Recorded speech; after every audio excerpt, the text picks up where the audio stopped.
Welcome back to the podcast. Hi everyone, let's learn some English. Hello everyone, and welcome back to our English learning show, where learning English is natural and enjoyable. I'm really happy to have you here with me today, and I'm feeling extra excited. You might be able to hear it in my voice. That's because today's topic is all about the future. We're going to talk about plans, things we want to do, and places we want to go. The future is one of my favorite topics because it's full of possibilities. And for English learners, talking about the future is a very important skill you use every single day. When someone asks you, "What are you doing this weekend?" or "Do you have any plans next month?" you need to know how to answer clearly and confidently. Today, we'll practice how to talk about future plans, from simple weekend plans to bigger life dreams. Before we start, please subscribe and like this video if you enjoy learning with me. Let's begin with an important word: plan. A plan is something you decide to do before you do it. You think about it first, then you decide what you will do. For example, I have a plan to visit my friend on Saturday. That means the decision is already made. You can also use it as a verb and say, "I'm planning to go to the gym tomorrow." Another useful phrase is look forward to. When you look forward to something, you feel excited or happy about something that will happen in the future. For example, I'm looking forward to a wedding next month.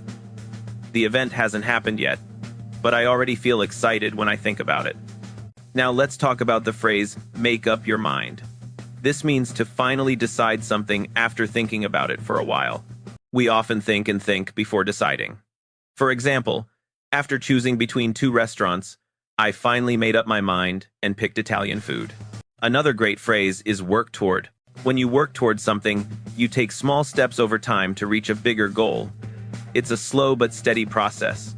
For example, you might be working toward speaking English fluently by practicing a little every day. Or someone could be working toward buying a house by saving money each month. Now let's look at the phrase, have in mind. When you have something in mind, you're thinking about it, but you haven't decided yet. It's just an idea for now, right? It's not a plan yet. It's just an idea in your head. For example, if I ask, "Do you have any places in mind for our next vacation?" I'm really asking if you're thinking about any ideas, not asking for a decision. That question is very open. You're considering options. Now let's look at one more very useful word.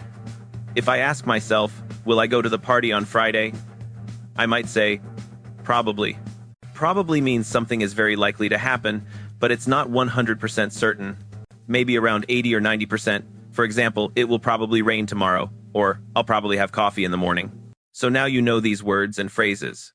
Plan, look forward to, make up your mind, work toward, have in mind, and probably. Next, let's quickly talk about how to make future sentences in English. There are a few common ways. We use will for decisions made right now, like, "The phone is ringing. I will answer it."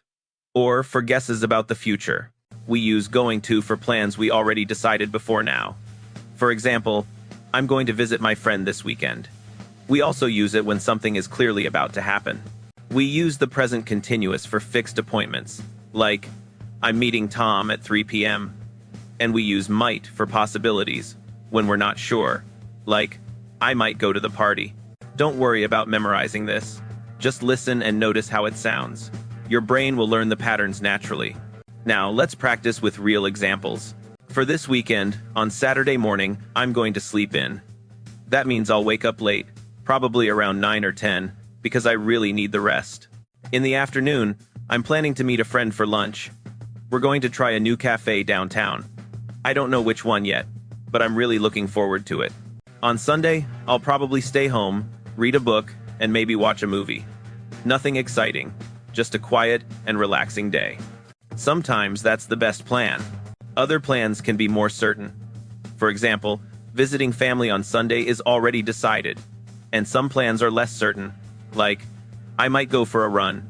In English, we use different words like will, going to, probably, and might to show how sure we are about the future. That's a very important idea to remember. When I'm 100% sure, I say, "I'm going to," or "I will." For example, "I'm going to the market on Saturday." That sounds definite. But if I'm less sure, I use words like might, or maybe. If I say, I might go for a run, it means it's possible but not certain. And I use probably when something is very likely but not guaranteed. Like, I'll probably buy flowers. It's very likely, but maybe I won't if they're too expensive. Now let's talk about the medium future, not just this weekend, but the next few weeks or months. In February, I'm taking a short trip to the mountains. I'm going skiing with some friends. Everything is already booked, and I'm really looking forward to it. When a plan is fixed like that, with reservations or tickets, we often use the present continuous. Saying, I'm going skiing in February, sounds very definite and arranged. In March, my cousin is getting married. The wedding is on March 15th, and I'm excited because I haven't seen my cousin in over a year. It will be a big family reunion. For spring or summer, I'm thinking about planting a small garden in my backyard. I haven't made up my mind yet, but I love the idea of growing my own vegetables. I'm keeping an eye on the weather, which means I'm watching it carefully. I need to wait until it's warm enough before I start planting anything. For example, I might say, I'm keeping an eye on flight prices because I want to buy a ticket when the price is low.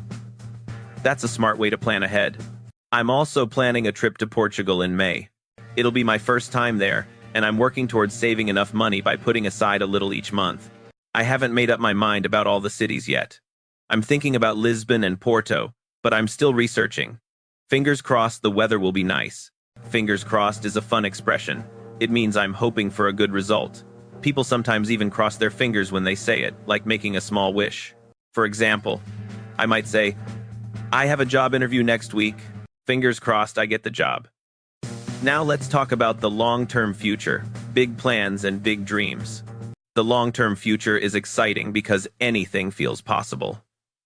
One long-term goal I'm working toward is becoming fluent in French. I've been studying for about 2 years. I take online classes once a week and practice with language apps. It's a slow process, but I'm making steady progress toward that bigger goal.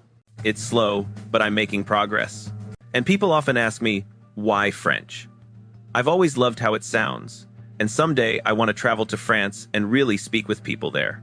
Someday is a useful future word. It means at some point in the future, but I don't know exactly when. Someday I'll visit Paris, maybe in 2 years, maybe in 5. Another long-term goal I have is buying a house in the next few years. Right now I rent an apartment, but I want my own place, maybe a small house with a yard. I'm saving as much as I can. It's not easy, but I'm working toward it. I'm thinking about the suburbs, quieter than the city, but I haven't made up my mind yet. With big decisions like that, it's good to take your time. I'm also keeping an eye on the housing market because prices change a lot. Another long-term idea I have is learning to play the piano. Right now it's just something I have in mind. I haven't started yet because life is busy, but I think in the next year or two, I'll probably sign up for lessons. It's never too late to learn something new. One big dream I have is taking a long trip around Asia someday, maybe 3 or 4 months, visiting places like Japan, Thailand, Vietnam, and South Korea. That plan is still up in the air. That means it isn't decided yet. I don't know when or how it will happen, but I'm researching and slowly saving money. Having things to look forward to is important. Even distant plans give you motivation and hope.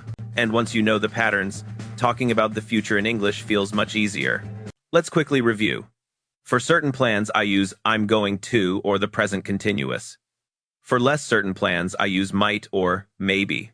When something is very likely, I say probably. And for long-term dreams, I use phrases like I want to, I'd like to, or someday I will. If a plan isn't decided yet, I can say it's up in the air or it depends. These phrases are extremely useful in daily conversation. For example, if someone asks about my weekend, I might say, I'll probably relax at home. I might watch a movie. I haven't made up my mind yet. Or if they ask about the year ahead, I can say, I'm working towards saving money for a trip. I'm really looking forward to it. The key is to start speaking. Don't worry about being perfect. Use these phrases, practice often, even by talking to yourself out loud.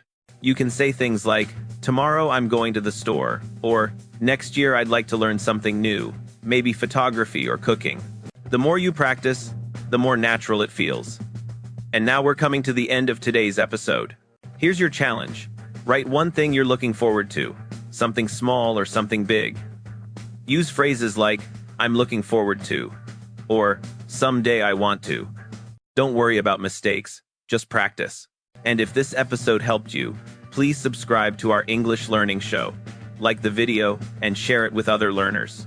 Thank you so much for joining me today. Keep practicing, keep dreaming, and keep looking forward to good things. I'll see you in the next episode. Happy learning. Bye.